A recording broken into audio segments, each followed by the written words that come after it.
Hello everyone, welcome back to my channel. चलिए शुरू करते हैं आज का पार्ट। लास्ट पार्ट में हमने देखा था कि लंजा एंड विंग एंड बाकी सारे लोग लानलिंग गए थे डिस्कशन कॉन्फ्रेंस में।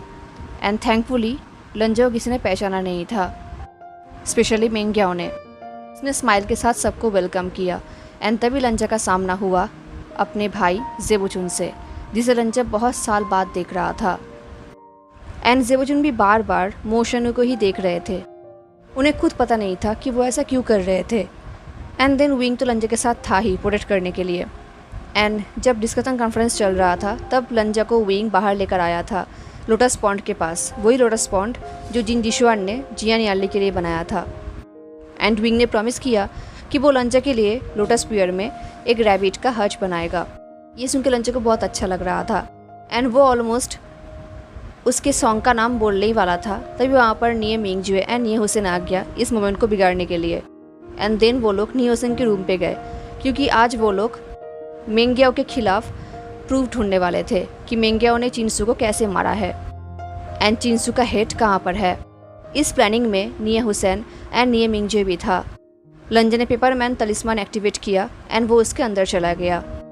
एंड देन निये हुसैन के मदद से लंजा फ्रेग्रेंस हॉल में चला गया, जो कि जिंग योंग्याओ का प्राइवेट रूम है। देन वो मिरर के उस पर चला गया जहाँ पर मेंग्याओ गया था। एंड फाइनली लंजा को चिंसू का हेड दिखा। इस तरफ मेंग्याओ भी रिबर्थ एरे का नोट ढूंढ रहा था, जिस चीज़ को लंजा ने नोटिस नहीं किया। लंजा ने चिंसू को अपनी मेमोरी शेयर किया और चिंसू को समझाया कि लंजा रुओ सॉन्ग का भला चाहता है एंड उसने प्रॉमिस किया है कि वो हर टाइम रुओ सॉन्ग को प्रोटेक्ट करेगा। तब जाके चिंसू ने लंजा को अपने मेमोरी में आने दिया। एंड मेमोरी के अंदर जाते ही लंजा नीचे गिरने लगा। उसे पता है कि वो उसकी मेमोरी में गिर रहा है, तो वो ऐसे ही गिर रहा था। एंड तब उसे फील हुआ कि उसके पास कोई और भी है जो उसके साथ ही गिर रहा है। एंड वो और कोई नहीं, विंग था। उसे देख के लंजा शॉक्ड हो गया। उसने पैनिक होकर कहा, विंग? विंग ने कहा, लंजा केयरफुल रहो। ये बोल के विंग ने लंजा के हाथ को पकड़ लिया ताकि लंजा स्लोली गिरे। हालांकि विंग को पता है कि ये एक मेमोरी है, अगर वो लोग ज़ोर से भी गिरेंगे तब भी कुछ भी नहीं होगा, बट स्टिल विंग लंजा को प्रोटेक्ट करना चाहता था। वो लंजा को गिरते हुए नहीं देख सकता था। लंजा ने डिमांड करते हुए पूछा, तुम यहाँ पर क्या कर रहे हो? अब लंजा का पूरा ध्यान विंग के ऊपर था, चिंसू की मेमोरीज के ऊपर नहीं। विंग ने कहा, मैं श्योर नहीं हूँ, जस्ट कुछ मिनट पहले मैं निये हुसैन के साथ उसी के रूम में था एंड देन मैं यहाँ पर गिरने लगा। मुझे समझ नहीं आ रहा कि ऐसा कैसे हुआ। लंजा ने कहा, चिंसू गुनियांग का डिसेंडमेंट बहुत ही स्ट्रांग है, इसने तुम्हें भी यहाँ पर ड्रैग करके लेकर आया है। क्या तुम मेरे बहुत ही करीब थे? ये सुन के विंग ने हेजिटेटली कहा, आई थिंक मैं थोड़ा बहुत क्लोज था। ये बोल के विंग सोच रहा था कि वो लिटरली लंजा को बेड पे अपने बाहों में लेकर बैठा हुआ था, तो वो बहुत ही क्लोज था। लंजा ने कहा, विंग ने कहा, अभी हुसैन बहुत ही वॉरिड हो रहा होगा। इस तरफ हुसैन के रूम में, इस तरफ निये हुसैन के रूम में निये हुसैन देख रहा था कि विंग लंजा को अपने बाहों में लेकर बहुत कुछ बोल रहा था लंजा के बारे में, कि लंजा कितना ब्रेव है, वो कितना पावरफुल है। एंड देन सडनली निये हुसैन ने देखा कि विंग चुप हो गया एंड वो भी लंजा के ऊपर गिर गया। ये देख के पहले निये हुसैन शॉक्ड हो गया। उसने विंग के चिक्स को पोकिंग किया, उसे बहुत बार बुलाया, बट विंग नहीं उठा। ये देख के निये हुसैन ने ड्रामेटिकली कहा, अरे ये दोनों एक दूसरे से इतना प्यार करते हैं कि इनका सोल भी एक दूसरे को फॉलो कर रहा है। ये बोल के निये हुसैन अपने डेस्क में जाकर बैठ गया एंड एक स्माइल किया। एंड वो प्लानिंग करने लगा कि नेक्स्ट वो क्या करेगा जिंग योंग्याओ को परेशान करने के लिए। इस तरफ चिंसू के मेमोरी में विंग ने लंजा से पूछा, हम कहाँ पर है? उनके आसपास सब कुछ बहुत ही अनजान था। विंग ने कहा, बट मोस्ट इम्पॉर्टेंट, हम किस टाइम में हैं? अभी क्या टाइम चल रहा है? तभी लंजा को एक व्हील्स का आवाज़ सुनाई दिया। उन लोगों की तरफ एक कैरेज आ रहा था। उसके आसपास बहुत सारे गार्ड्स थे। देख के ही लग रहा था कि ये किसी वेल्दी फैमिली का कैरेज है। तभी उन लोगों ने देखा कि कैरेज के अंदर चिंसू है, जो शायद 15 या फिर 16 साल की होगी। एंड उसके साथ 2 गर्ल मेड है। वो दोनों बहुत ही डरे हुए थे। वो लोग बार बार कैरेज के बाहर चेक कर रहे थे, ये देखने के लिए कि कोई उन पर अटैक तो नहीं कर रहा। तभी चिंसू ने मेड से पूछा कि लानलिंग पहुंचने में और कितना टाइम बाकी है। कितना टाइम हो गया है, हम अभी तक पहुँचे क्यों नहीं? तभी उन मेड्स ने कहा, हम ऐसे ही सीधे रास्ते से नहीं जा सकते, आसपास वेन डॉग्स हैं। ये सुन के लंजन एंड विंग ने दूसरी की तरफ देखा। उन्हें रियलाइज़ हुआ कि ये सनशॉट कैंपेन की टाइमिंग है। विंग ने कहा, मुझे याद है, चिंसू गुनियांग जिन गोंग्याओ से प्यार करता था क्योंकि मेंग्याओ ने उसे वेन शोल्डर्स से बचाया था। उनका लव स्टोरी बहुत ही पॉपुलर था उनके शादी के टाइम में। विंग ये बोल ही रहा था तभी वहाँ पर एक आवाज़ हुआ एंड वो कैरेज रुक गया। कैरेज के आसपास जो गर्ड्स थे उन लोगों ने चिंसू को कहा, चिंग गुनियांग, हमारे ऊपर अटैक हो रहा है, आपको यहाँ से जल्दी से। इससे पहले वो अपने बात को फिनिश कर पाते, वेन सोल्जर ने उन्हें मार डाला। विंग दौड़ के कैरेज के पास गया चिंसू को बचाने के लिए। दिन तब उसे रियलाइज़ हुआ कि वो मेमोरी में है एंड वो चिंसू को हेल्प नहीं कर सकता। तभी लंजन एंड विंग ने देखा कि चिंसू ने अपने कपड़ों के अंदर से एक डैगर निकाला एंड अपने मेट को उसने अपने पीछे छुपा लिया एंड उसने डैगर को एंट्रेंस की तरफ पॉइंटिंग करके रखा।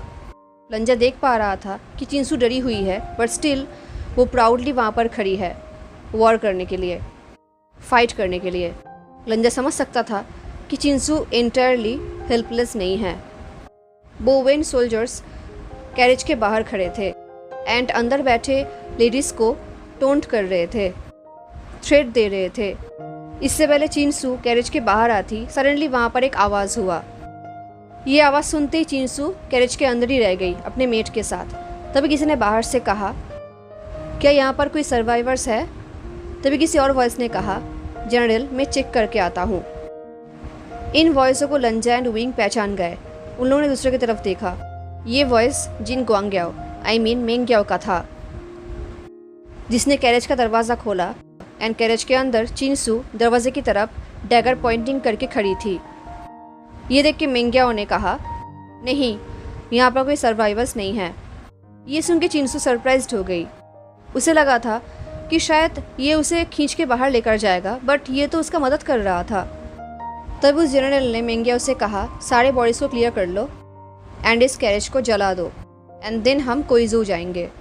इस तरफ कैरेज के अंदर चिंसू एंड उसकी मेट बिल्कुल साइलेंट थे। चिंसू ने एंड उसके मेट ने एक आवाज़ तक नहीं किया तब तक जब तक वो लोग वहाँ से दूर ना चले जाए, बट ऐसा नहीं हुआ एंड एक और वेन सोल्जर कैरेज के अंदर चला गया। ये देखो, सोल्जर ने कहा, क्या मेंग्याओ, तुमने तो कहा था कि अंदर कोई सर्वाइवर। इससे पहले वो सोल्जर कुछ कह पाता, मेंग्याओ ने उसके ऊपर अटैक कर दिया एंड उसे मार डाला।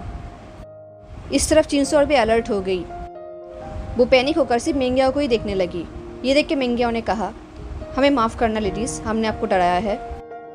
प्लीज़ डोंट वरी, मैं आप लोगों को सेफली लानलिंग पहुंचा दूंगा एंड मैं आपको प्रॉमिस करता हूं कि जब तक मैं आपके साथ रहूंगा आपको कोई भी हार्म नहीं पहुंचाएगा। ये सीन देख के विंग ने हुइसल बजाया। विंग ने कहा, अब समझ आ रहा है कि लोग मेंग्याओ के ऊपर इतना ट्रस्ट क्यों करते हैं। कितना अच्छा एक्टर है ये। लंजा बिल्कुल साइलेंट रहा। दिन वो मेमोरी शिफ्ट हो गया। अब वो लोग लानलिंग में थे सनशॉट कैंपेन के बाद। जब चिंसू की इमोशन फील कर पा रहा था, वो बहुत ही एक्साइटेड थी एंड उनके साथ एक मिडिल एज्ड वुमेन थी जो शायद चिंसू का माँ होगी, जो बहुत ही नर्वस थी। दोनों एक साथ कार्प टावर के ऊपर जा रहे थे। चिंसू के माँ ने कहा, हमें यहाँ पर नहीं आना चाहिए था। तो चिंसू ने कहा, आप हमेशा ही ऐसे बोलते हो। जिन जोंगजो मेरे पापा के बहुत ही अच्छे दोस्त हैं, हम उनके बैंक्वेट अटेंड कैसे ना करते। सबसे बड़ी बात, याओगा इस बैंक्वेट को होस्ट कर रहे हैं एंड अब उनका नाम जिन गुआंग्याओ भी है। उन्होंने मुझे बचाया था तो मैं ऑफकोर्स उन्हें सपोर्ट करूँगी। ये सुनकर उसके माँ ने कहा, बट वो अभी भी जिन गुआंगशन का बेटा है, उससे दूर ही रहना। चिंसू ने कहा, इसका मतलब ये तो नहीं ना कि वो जिन गुआंगशन की तरह है, वो अलग है। ये सुनकर विंग कह रहा था, चिंसुन गुनियांग, आपको आपकी माँ की बात सुननी चाहिए थी। ये सुनकर लंजा ने पूछा, क्या चीन फुरेन इस मैरिज के खिलाफ थे? विंग ने कहा, उन्होंने शादी को रोकने की बहुत कोशिश किया। ये बात मुझे सीजे ने बताया है। इनफैक्ट उनके शादी से पहले ही उनकी मौत हो गई थी, मुझे ठीक से याद नहीं। लंजा देख रहा था कि कैसे चिंसू एंड उसकी माँ एकदम टॉप में पहुँच गए एंड उन्हें ग्रीट करने के लिए जियान यानली, मैडम यू एंड जिन फुरेन आए थे एंड वहाँ पर उन लोगों के साथ वी बुशियान एंड जियांग चैंग भी था। इनकी तरफ जियान यानली फ्लावर थ्रो कर रही थी एंड देन तभी वहाँ पर लान सेक्ट भी आया। लंजा एंड विंग अपनी यंगर सेल्फ को देख रहे थे। लान सेक्ट से लान सीचेन एंड लांग वांगजी आए थे, ट्विन जेट्स जो बहुत ही एलिगेंट दिख रहे थे। उन लोगों के ऊपर भी फ्लावर का बारिश हो रहा था, जिस चीज़ को लान सीचेन बहुत ही ज़्यादा अप्रिशिएट कर रहे थे, बट लांग वांगजी वैसे के वैसे ही खड़े थे। एंड तब लांग वांगजी डेमोनिक कल्टिवेटर बन चुके थे, तो वो ब्लैक कपड़े पहना हुआ था, बट इस बार उसके फॉरहेड पे उसका फॉरहेड रिबन था। बट ये रिबन गुसु का रिबन नहीं था, बल्कि बहुत ही डार्क ब्लू कलर का रिबन था। ये देख के विंग ने लंजे से पूछा, मुझे अभी तक समझ नहीं आ रहा कि तुम लान रिबन्स क्यों नहीं पहनते थे, तुम ये रिबन क्यों पहनते थे।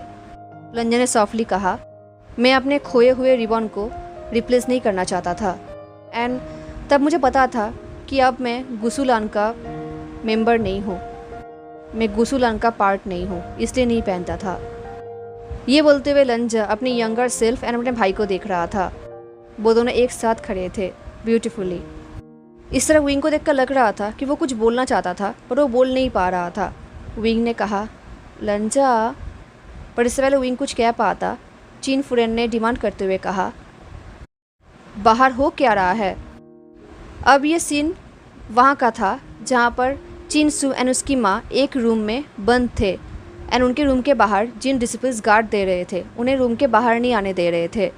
जिन डिसिपल्स ने चीन फुरेन को कहा, चीन फुरेन हमें माफ़ कर दीजिए, बट आपके सेफ्टी के लिए अब अभी चेंबर के बाहर नहीं आ सकते। हेयो लांग ने अपना कंट्रोल खो दिया है, एंड उनके फियर्स कॉर्प्स इस केप टावर के हर तरफ है। ये सुन के लंजा चौंक गया। वो सोच रहा था, ये कब हुआ। उस दिन लंजा ने अपना कंट्रोल तो नहीं खोया था। इस तरह विंग ने शाई किया। उसने कहा, ऑफ कोर्स ये लोग यही कहेंगे, इन लोगों ने ये नहीं कहा कि इन लोगों ने पहले तुम्हें प्रोवोक किया था। इस तरफ रूम के अंदर चिंसू बहुत ही टेंस्ड हो गई थी जिन गुआंग्याओ को लेकर, एंड वो गर्ड से छुप के उस रूम के बाहर चली गई।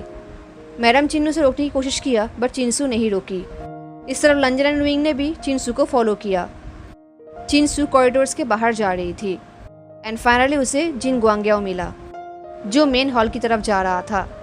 चिंसू को देखकर मेंग्याओ ने कहा, जिन गुनियांग। तभी चिंसू ने मेंग्याओ का हाथ पकड़ा एंड एक साइड में लेकर आया जहाँ पर उन्हें कोई देख नहीं सकता। देन चिंसू ने एक डीप रिलीफ शाई किया। मेंग्याओ ने कहा, आपकी माँ आपको ढूंढ रहे हैं, आप यहाँ पर क्या कर रहे हैं चिन गुनियांग। चिंसू ने कहा, क्या ये सच है, आई मीन वो रूमर्स अबाउट लारा गोंगजा एंड वेंस। ये सुन के जिन गुआंग्याओ ने शाई किया। जिन गुआंग्याओ ने कहा, मुझे भी ऐसा ही लगता है, बट अब चिंता मत कीजिए, अब वो लोग यहाँ से चले गए हैं। चिंसू ने कहा, चले गए हैं। मेंग्याओ ने कहा, अभी के लिए हाँ, वो लोग चले गए हैं। हमें नहीं पता कि हेयो लांग कब वापस आएंगे, तो हमें रेडी रहना होगा। ये सुन के चिंसू फ्रोंट हो गई। मेंग्याओ ने कहा, चिन गुनियांग, आपको आपके रूम में वापस जाना चाहिए। अगर किसी ने आपको मेरे साथ देख लिया तो। मेंग्याओ ये बोल ही रहा था, तभी चिंसू ने अपने दोनों हाथों से अपने दोनों ईयर्स को ढक लिया, जैसे कि वो सुनना नहीं चाहती। चिंसू ने कहा, अगर तुम मुझे ऐसे फॉर्मली बुलाओगे तो मैं तुम्हारी कोई भी बात नहीं सुनूंगी। ये सुन के मेंग्याओ ने कहा, आंसू। एंड ये सुन के फाइनली चिंसू ने स्माइल किया। चिंसू ने कहा, मुझे कोई फ़र्क नहीं पड़ता कि लोग हमारे बारे में क्या सोचेंगे, वो जो चाहे सोच सकते हैं। तुम कुछ दिनों से बहुत ही ज़्यादा बिजी हो, याओगा, मैं आपके साथ टाइम स्पेंड करना चाहती हूँ।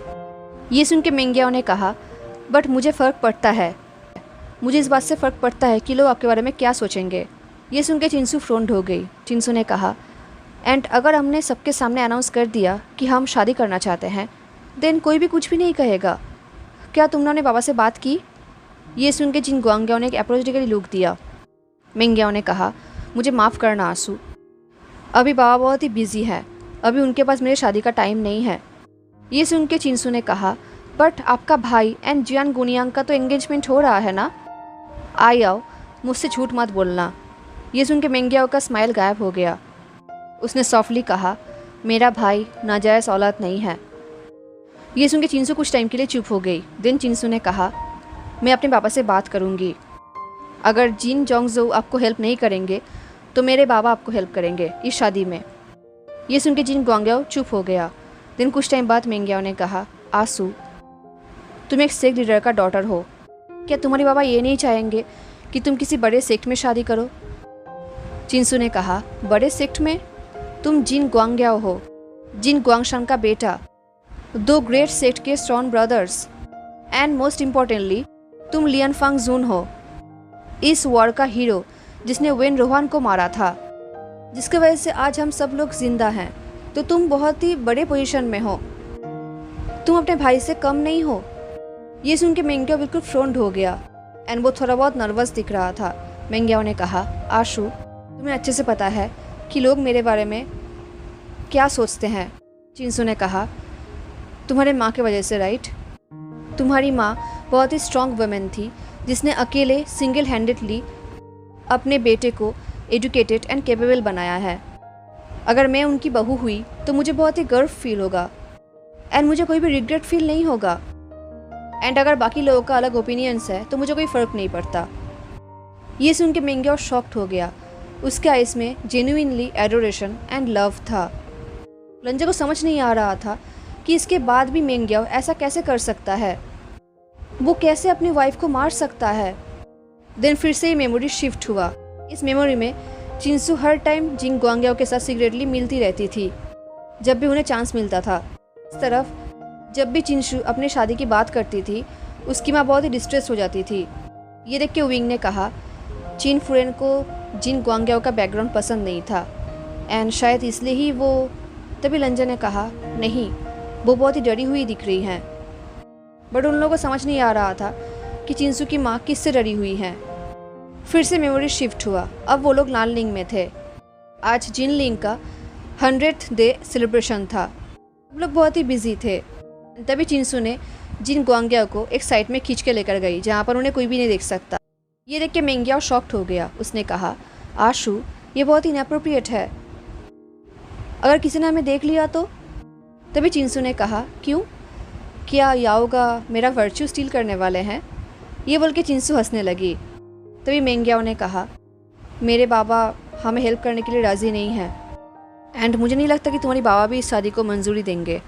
ये सुन के चिंसू ने कहा, वो देंगे, बाबा मुझे कभी भी ये चीज़ में मना नहीं करते, हमें बस हार्डली ट्राई करना होगा, देन सब कुछ ठीक हो जाएगा। तभी मेंग्याओ कुछ बोलना चाहता था बट वो बोल नहीं पा रहा था, हेजिटेट फील कर रहा था। देन उसके बाद मेंग्याओ ने कहा, एक रास्ता है। चिंसू ने कहा, अच्छा कौन सा रास्ता?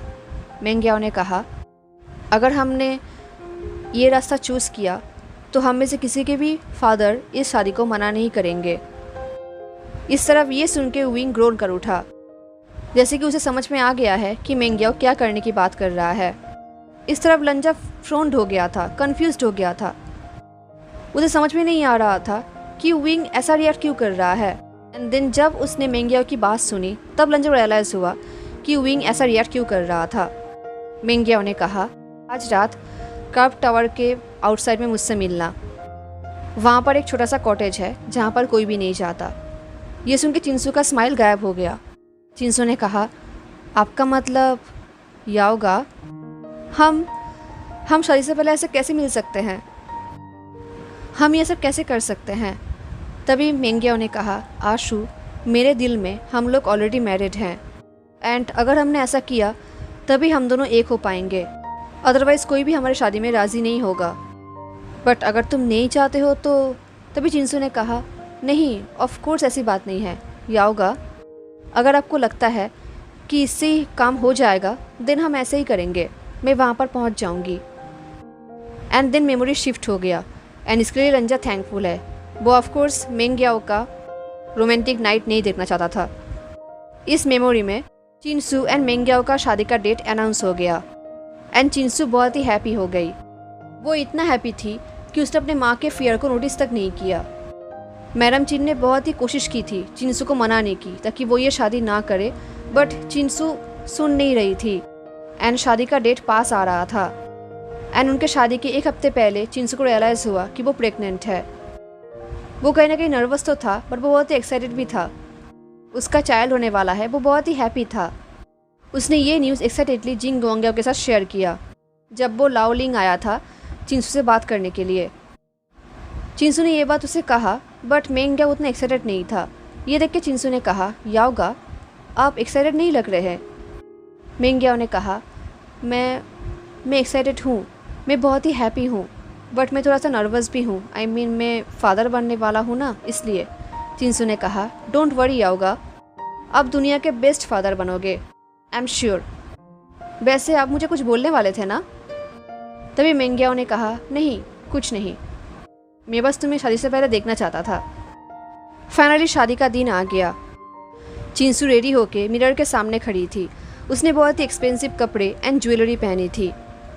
वो बहुत हैप्पी तो थी बट वो सैड भी थी क्योंकि उसकी माँ उसकी शादी को अटेंड नहीं कर पा रही थी क्योंकि उसकी माँ बहुत ही बीमार थी। तो उसकी माँ के पर्सनल मेड बिसाओ उसे हेल्प कर रही थी। दिन फिर से मेमोरी शिफ्ट हो गया। अब इस मेमोरी में लंजा एंड विंग, मेंग्याओ एंड चिंसू के वेडिंग चेम्बर में थे एंड लंजा का ईयर्स डेट हो रहा था क्योंकि वो लोग बहुत ही इनअप्रोप्रिएट सिचुएशन में थे। उन्हें ये सब नहीं देखना चाहिए। इस तरफ विंग भी बहुत ही अनकंफर्टेबल फील कर रहा था। इस तरफ चिंसू बेड चेम्बर के बेड में बैठी हुई थी। एंड फाइनली मेंग्याओ रूम के अंदर आया। चिंसू एक्साइटेड भी थी एंड वो नर्वस भी थी। एंड देन उसके एक्साइटमेंट डिसअपॉइंटमेंट में बदल गया क्योंकि मेंग्याओ बेड पे नहीं आया बल्कि वो टेबल के पास जाकर बैठ गया। ये देख के चिंसू शॉक्ड हो गई। मेंग्याओ ने कहा, आशु, आज पूरा दिन हम बहुत बिजी थे, तुम टायर्ड फील कर रही होंगी, क्यों ना तुम सो जाओ एंड रेस्ट कर लो। एंड उस दिन के बाद चिंसू को रियलाइज़ हुआ कि उसका मैरिड लाइफ वैसा नहीं हुआ जैसा उसने इमेजिन किया था क्योंकि उस दिन के बाद से मेंग्याओ किसी न किसी एक्सक्यूज़ से चिंसू को अवॉइड कर रहा था। उसे टच तो दूर की बात, उसके साथ रूम तक शेयर नहीं कर रहा था। वो हर दिन कोई ना कोई एक्सक्यूज़ देता था। एक दिन बोलता था कि उसके बाबा ने उसे इमरजेंसी काम में बाहर भेज रहा है, तो दूसरे दिन कहता था कि लैंड सेक्ट अभी रिवील्ड हो रहा है एंड वो अपने सॉन ब्रदर को हेल्प कर रहा है। तो किसी और दिन वो कहता था कि सिचेंगा ने उसे रिस्पॉन्सिबिलिटी दिया है ताकि वो निये मिंजे के लिए क्लैरिटी प्ले करे, तो इसलिए मेंग्याओ को चिंजे जाना पड़ेगा। ये सब सुन के लंजा को बहुत ही अजीब लगता था। वो सोचता था कि ज़ेबोचुन मेंग्याओ को कहते थे क्लैरिटी प्ले करने के लिए, ये कैसे हो सकता है? क्लैरिटी सिर्फ गुसू के लोग ही जानते हैं, बाहर के लोग इसे नहीं जान सकते। एंड क्लैरिटी बहुत ही टफ म्यूज़िक है, इसे हर कोई सीख नहीं सकता। क्या जिन गुआंग्याओ इतना टैलेंटेड है कि उसे ज़ेबोचुन ने अपने हस्बैंड का रिस्पॉन्सिबिलिटी दिया है? बट इसके बाद भी तो निये मिंजे को ची डिवीज़न हुआ था ना। शायद जिन गुआंग्याओ उतना भी अच्छा प्ले नहीं करता था, ऐसा ही हुआ होगा। संजय यही सोच रहा था तभी मेमोरी शिफ्ट हुआ एंड चिंसू का प्रेगनेंसी सबके सामने अनाउंस्ड हो गया। बट चिंसू के लिए उतना बड़ा सेलिब्रेशन नहीं हुआ जितना बड़ा सेलिब्रेशन जियान याली के लिए हुआ था। एंड इसके लिए चिंसू को बुरा भी नहीं लग रहा था। उसके लिए ये सब मैटर नहीं करता। ऑफ कोर्स वो जिन गुआंगशन के नाजायज़ औलाद से शादी कर चुकी है, तो उसे वो सब चीज़ें नहीं मिलेगा जो याली को मिलता है। बट ये सब उसके लिए मैटर नहीं करता। वो बस अपने हस्बैंड के बिहेवियर को लेकर वरीड थी। एंड चिंसू के प्रेगनेंसी के अनाउंसमेंट के कुछ ही दिन बाद चिंसू की मदर का मौत हो गया। एंड देन कुछ टाइम बाद हेयो लांग का लांग वांग जी का भी मौत हो गया। एंड ज़ेबोचुन बिल्कुल टूट चुके थे, वो सच में बहुत ही इंज्योर्ड थे। एंड फाइनली उस वक्त पहली बार मेंग्याओ चिंसू के बहुत ही करीब आया था। वो उसे हक करके रो रहा था ज़ेबोचुन के लिए। मेंग्याओ रोते हुए बोल रहा था, अगर सिजेंगा को कुछ हो गया ना तो मैं नहीं सह सकता चिंसू।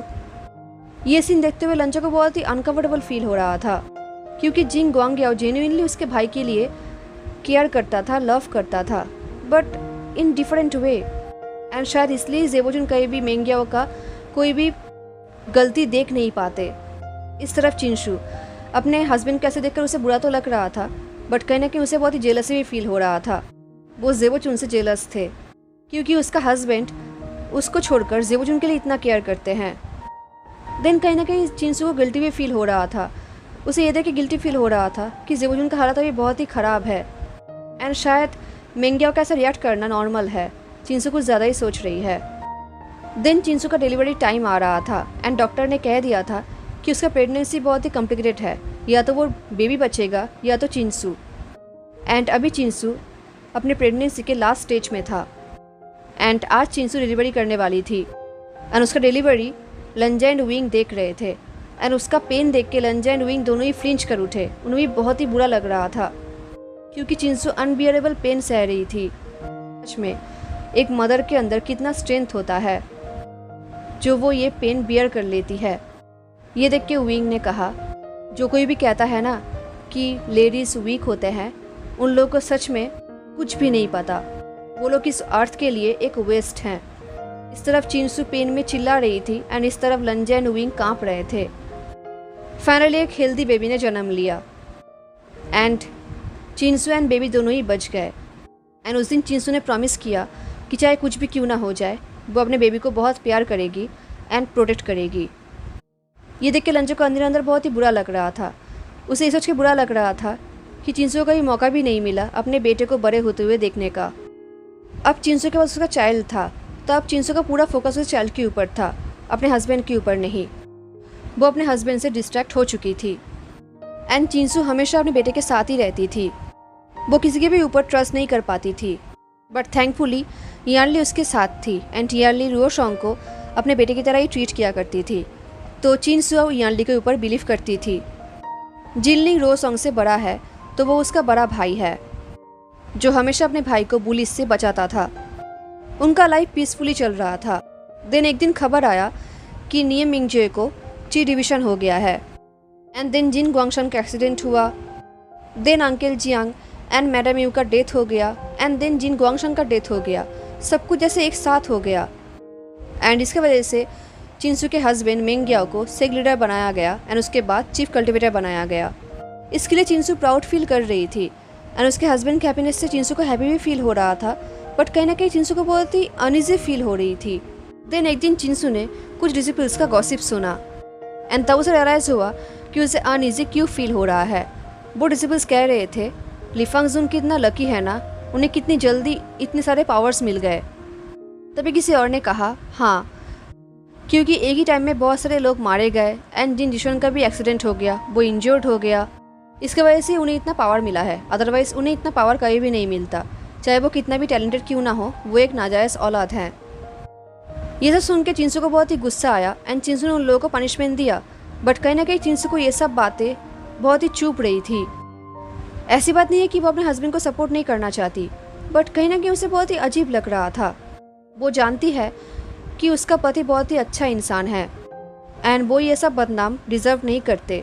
चिंसू ने देखा कि जिन ग्वांग्याओ अभी उसे और भी ज़्यादा अवॉइड कर रहा था। वो अपने काम में, अपने पोजीशन में बिजी हो गया। वो इन्वेस्टिगेट करने लगा, कीवर्ड्स ढूंढने लगा। उसके पास कोई ना कोई एक्सक्यूज रहता था चिंसू को टच ना करने का। एंड मोस्ट इम्पॉर्टेंटली वो अपना ज़्यादातर टाइम गुस्सों में बिताता था, लानलिंग में नहीं। कभी कभी चिंसू को लगता था कि शायद उसका पति लेडीज़ में इंटरेस्टेड नहीं है, क्योंकि मेंग्याओ ने उसे सिर्फ एक बार ही टच किया था, उसके बाद उसने कभी उसे टच नहीं किया था। तो क्या मेंग्याओ ज़ेवजुन से प्यार करते हैं? अब देखते ही देखते जिन रुओसोंग 4 साल का हो गया एंड वहाँ पर एक ग्रैंड सेलिब्रेशन रखा गया जिन रुओसोंग के लिए।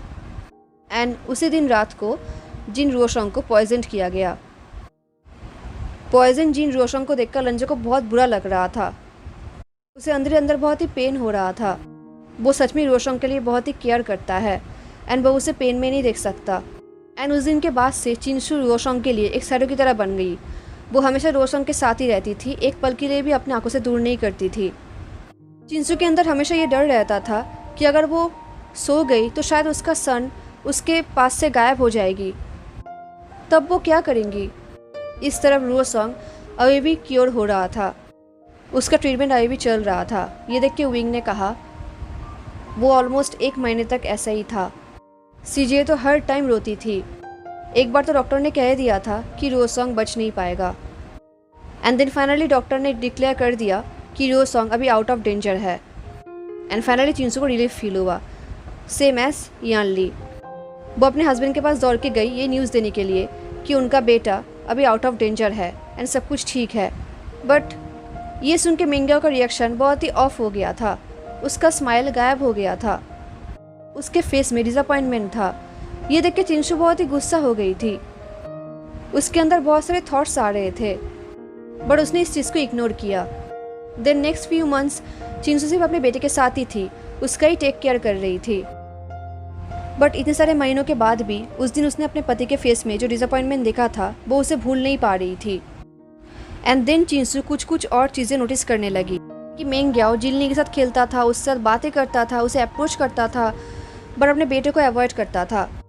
वो अपने बेटे के पास भी नहीं आता था, जैसे कि उसे अपने बेटे के ऊपर इंटरेस्ट ही नहीं है। ये देख के चिंसू सोचती थी कि अब उसका हस्बैंड उससे प्यार नहीं करता। क्या उसका हस्बैंड अपने बेटे से प्यार नहीं करता? बट ऐसी बात भी तो नहीं था, क्योंकि जिन गुआंग्याओ चिंसू को बहुत रिस्पेक्ट के साथ ट्रीट किया करता था। इनफैक्ट वो चिंसू के साथ एक ही रूम पे रहता भी नहीं था। चिंसू सोचती थी कि अगर रुओसोंग सर्वाइव ना कर पाता तो शायद जिन गुआंग्याओ चिंसू के ऊपर गुस्सा करता एंड शायद इस वजह से वो दोनों अलग हो जाते।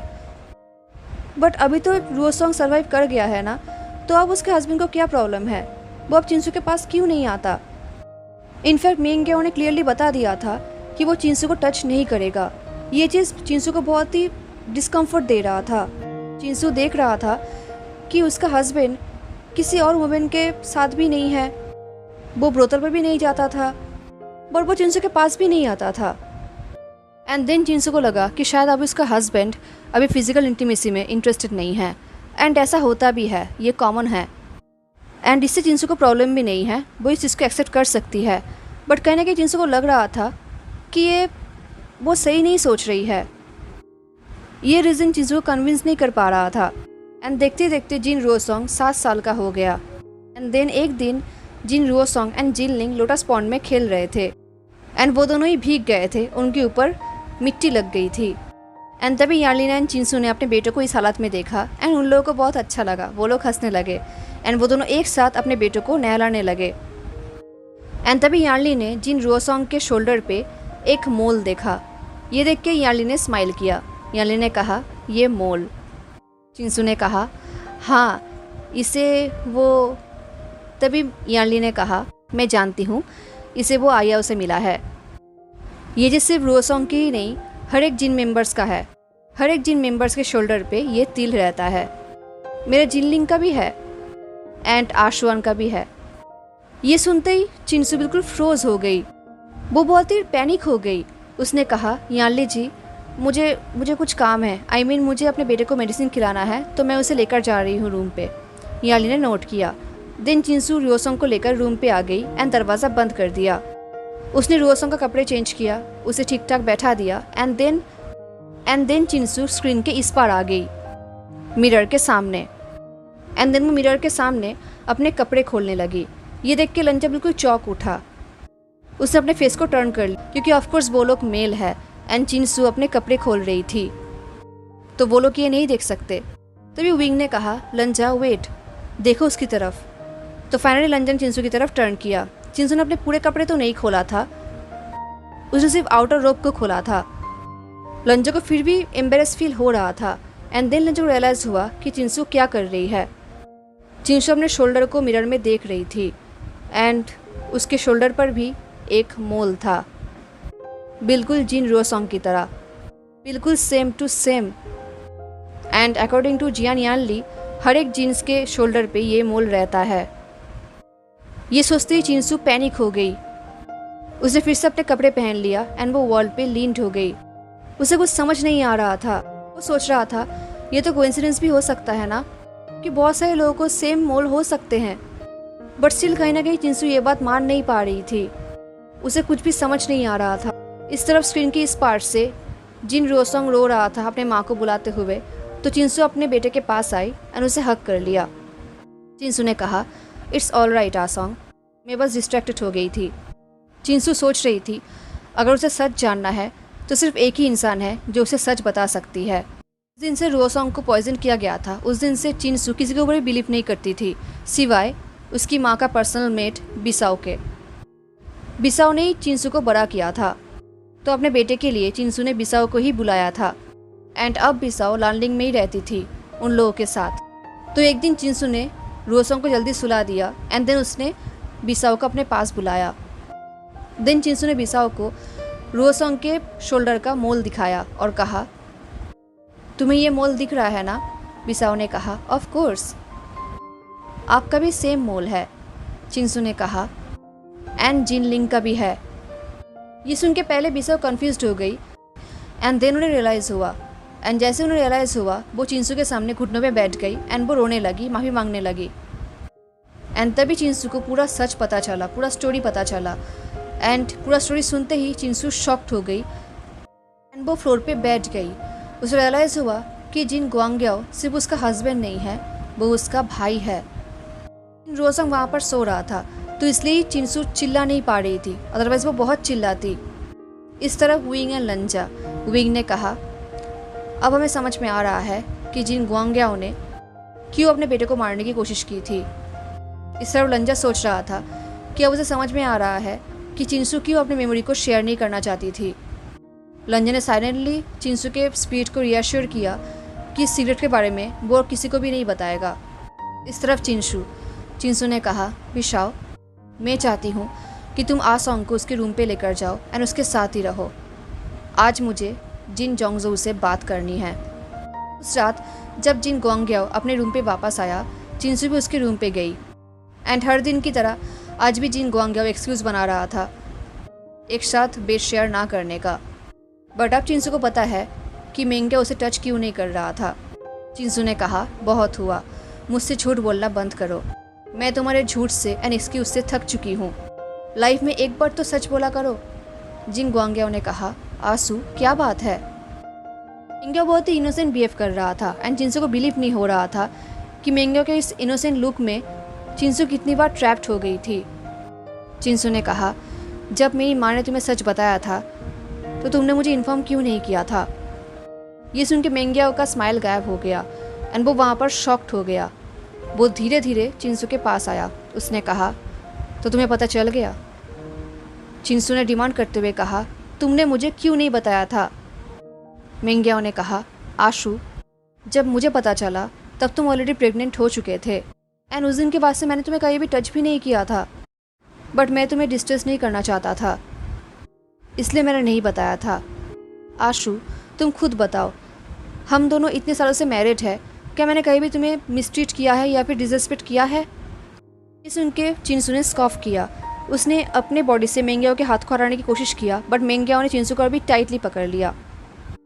मेंग्याओ ने पूछा, आशु, तुम्हें ये सब किसने बताया है। चिंसू ने कहा, क्यों, क्या तुम उसे भी मार डालोगे, इसलिए तुम पूछ रहे हो। बिल्कुल वैसे ही जैसे तुमने हमारे बेटे को मारने की कोशिश की थी। ये सुन के मेंग्याओ ने कहा, आशु, वो मेरा भी बेटा है, तुम ऐसे कैसे कह सकते हो। चिंसू ने कहा, तुम चाहते थे कि वो मर जाए। आई डोंट नो तुमने उसे पॉइजन दिया था या नहीं, बट तुम चाहते थे कि वो मर जाए, वो सर्वाइव ना करे। जब मैंने तुम्हें कहा कि वो सर्वाइव कर चुका है, तुम डिसअपॉइंटेड हो गए थे। क्या तुम्हें याद आ रहा है, प्रेगनेंसी के दौरान मैंने जो डिफ़िकल्टीज फेस की थी उन्हें भी तुमने ही क्रिएट किया था ना। मेंग्याओ ने कहा, आशु, क्या तुम मेरे लिए ये सोचते हो, तुम मेरे बारे में ये ख्याल रखती हो। मैंने हमेशा तुम्हारे लिए एंड आसोंग के लिए अच्छा ही चाहा है। ये सुन के चिंसू ने अपने फेस को टर्न कर लिया डिस्गस्ट से। तभी मेंग्याओ ने कहा, आई मीन अच्छा यही होता कि आसोंग सर्वाइव ही नहीं करता। ये सुन के चिंसू ने मेंग्याओ की तरफ टर्न किया एंड जोर का थप्पड़ लगाया।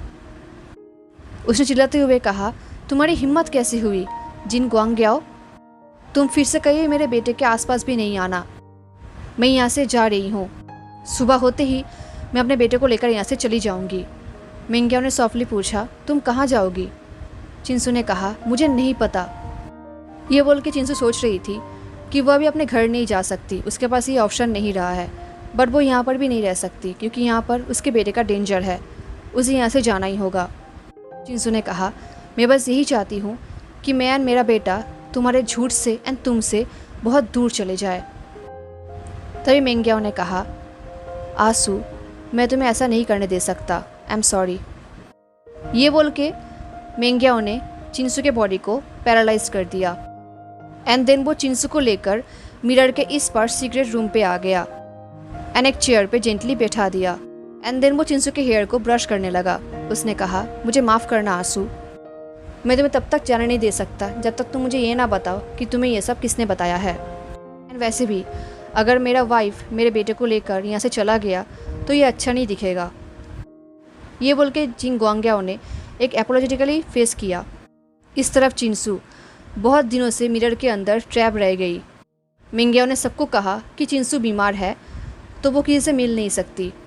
हर एक दिन बीतता जा रहा था एंड चिंसू अपने बेटे को लेकर और भी वॉरिड होते जा रही थी। उसे समझ में नहीं आ रहा था कि मेंग्या उसके साथ क्या करेगा, कि जबकि चिंसू को सारा सच पता है। एक दिन चिंसू को एक रिसेंटफुल एनर्जी से भरा हुआ चाकू दिखा। चिंसू के ऊपर मेंग्याओ ने जो पैरालाइज्ड का स्पेल लगाया था वो अब गायब हो चुका था।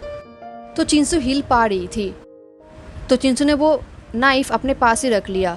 उस रात जब मेंग्या उसके पास मिलने आया था, चिंसू ऐसे प्रेजेंट कर रही थी जैसे कि उसके बॉडी आई भी पैरालाइज्ड है।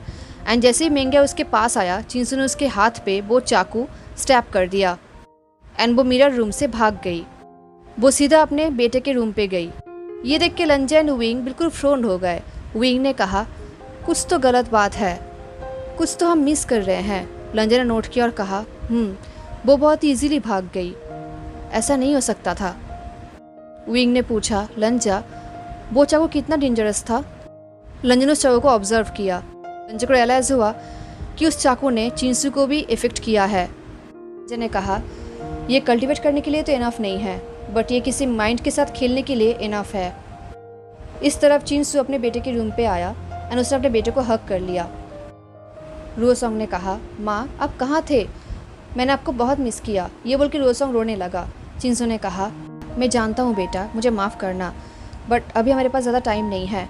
आसोंग, हमें यहाँ से निकलना होगा। ये बोल के चिंसू ने अपने बेटे को अपने बाहों में उठा लिया। चिंसू को पता है कि अगर वो किसी से हेल्प मांगेगा अपने हस्बैंड के खिलाफ तो कोई भी उसे हेल्प नहीं करेगा, तो अभी उसे भागना ही होगा। अपनी माँ को ऐसे देख के रुओसोंग ने कहा, माँ मुझे डर लग रहा है। चिंसू ने कहा, कुछ नहीं होगा, चिंता मत करो, मैं तुम्हारे साथ हूँ, ठीक है? जब तक मैं तुम्हारे साथ हूँ तुम्हें कुछ भी नहीं होगा। ये बोल के चिंसू ने आउटर रोप से रुओसोंग को कवर्ड किया एंड देन वो कर्व टावर से जाने लगा। उसे इस महल के हर एक रास्ता पता है, तो वो एनी हाउ छुप के स्टेयर्स तक पहुंच गई, बट उसके आगे वो नहीं जा पाई क्योंकि उसको हर एक गार्ड्स ने घेर लिया था। एंड तभी वहाँ पर मेंग्याओ आया। उसने कहा, आशु तुम कहाँ जा रहे हो? And as usual Mengyao innocent act कर रहा था। चिंसू ने चिल्ला कर कहा, दूर रहो। ये बोल के चिंसू ने उन लोगों की तरफ चाकू पॉइंटिंग किया। मेंग्याओ ने कहा, आशु तुम बीमार हो, अभी तुम सही हालत में नहीं हो, प्लीज़ मुझे वो चाकू दे दो, इससे पहले कि तुम आसोंग को हर्ट कर दो। चिंसू ने चिल्ला कर कहा, मैं बीमार नहीं हूँ। इस तरफ ये सब देख के रुओसोंग बहुत ही डर गया था एंड वो गार्ड्स बहुत ही कंफ्यूज्ड हो गए थे। उन्हें कुछ समझ में नहीं आ रहा था कि उन्हें क्या करना चाहिए। तभी मेंग्याओ ने कहा, आसोंग मेरे पास आओ, तुम्हारी माँ भी ठीक नहीं है, हम उन्हें ठीक कर देंगे, उन्हें डॉक्टर के पास लेकर जाएंगे। इससे पहले कि आसोंग नीचे जा पाता, चिंसू ने उसे टाइटली पकड़ लिया। तभी चिंसू को फील हो रहा था कि सडनली उसके बॉडी का टेम्परेचर बढ़ रहा है। उसे समझ में नहीं आ रहा था कि उसे ऐसा क्यों हो रहा है। एंड तभी उसे याद आया कि उसके हाथ में चाकू है। एंड तब उसे रियलाइज़ हुआ कि इस चाकू में रिसेंटमेंट है जो उसको बीमार कर रहा है, उसे वीक कर रहा है। ये देखते हुए विंग ने लंजा से कहा, तब सीजे एंड जिन जिशुआन लोटस पियर में थे। सीजे ने मुझे कहा है कि चिंसू को बीमारी की वजह से मौत हुआ था, बट अब मुझे पता चला कि उसे एक्चुअली क्या हुआ था। इस तरफ लंजा को समझ में आ रहा था कि चिंसू के अंदर इतना रिसेंटमेंट क्यों है, क्योंकि उसने जो नाइफ पकड़ा था उसके अंदर बहुत रिसेंटफुल एनर्जी था एंड चिंसू का मौत उसी की वजह से हुआ है, तो चिंसू के अंदर भी बहुत सारी रिसेंटफुल एनर्जी भर गया है। उसके डेथ के बाद भी चिंसू ने रुओसोंग की तरफ देखा एंड उसे टाइटली हग करते हुए कहा, आसोंग। इस तरफ मेंग्याओ रुओसोंग को चिंसू से खींच रहा था। चिंसू ने रुओसोंग को टाइटली पकड़ लिया। उसने कहा, आसोंग मेरी बात सुनो, कभी भी इसका कि विंग कुछ सुन पाता। सडनली विंग वहाँ से डिसअपेयर हो गया एंड वो अपने बॉडी में वापस आ गया। लंजा ने देखा कि विंग गायब हो गया है। लंजा को रियलाइज़ हुआ कि 1 घंटा हो चुका है एंड शायद इसलिए ही विंग अपने बॉडी में वापस चला गया है। अभी लंजा को भी वापस जाना चाहिए, अदरवाइज़ वो कभी वापस नहीं जा पाएगा। बट उसने एक बार लास्ट टाइम चिंसू की तरफ देखा, उसकी मेमोरी में देखा। वो देख रहा था कि कैसे रुओसोंग को उसके माँ से अलग किया जा रहा है एंड रुओसोंग कितना रो रहा है एंड चिंसू बिल्कुल क्रेजी की तरह बिहेव कर रही थी। ये देख के लंजा सोच रहा था, क्या सच में चिंसू को वो नाइफ एक्सीडेंटली मिला था या फिर जिन गोंग्याओ ने जानबूझकर उसे वहाँ पर रखा था। लंजा ने देखा कि कैसे जिन गोंग्याओ ने चिंसू के हाथ से वो नाइफ खींचा एंड वो ऐसे बिहेव कर रहा था जैसे कि वो चिंसू को बचाना चाहते हो। इनफैक्ट गार्ड्स को भी ऐसा ही लगा कि मेंग्याओ उसकी बीवी को बचाना चाहता है, बट लंजा देख पा रहा था कि मेंग्याओ ने एक्चुअली किया। मेंग्याओ ने चिंसू के हाथों में वो नाइफ रखा एंड उसी के हाथों से चिंसू को ही स्टैब कर दिया उसके चेस्ट में। एंड वो स्टैब इतना ही फोर्सफुल था कि चिंसू का बच पाना नामुमकिन था एंड धीरे धीरे चिंसू का विजन ब्लर होने लगा। उसने मरने से पहले एक बार रोते हुए रुओसोंग को देखा, वो भी उसी के बाहों में जो इंसान रुओसोंग को मारना चाहता है। मरने से पहले जिनसू का लास्ट थॉट यही था कि उसे एनी हाउ अपने बेटे को इस मॉन्स्टर से प्रोटेक्ट करना है। एंड देन वो मेमोरी गायब हो गया। हेलो एवरीवन, तो कैसा लगा आपको आज का पार्ट एंड ये स्टोरी ज़रूर बताना। हाँ, मिलते हैं नेक्स्ट पार्ट में, तब तक के लिए tata take care, stay safe, bye.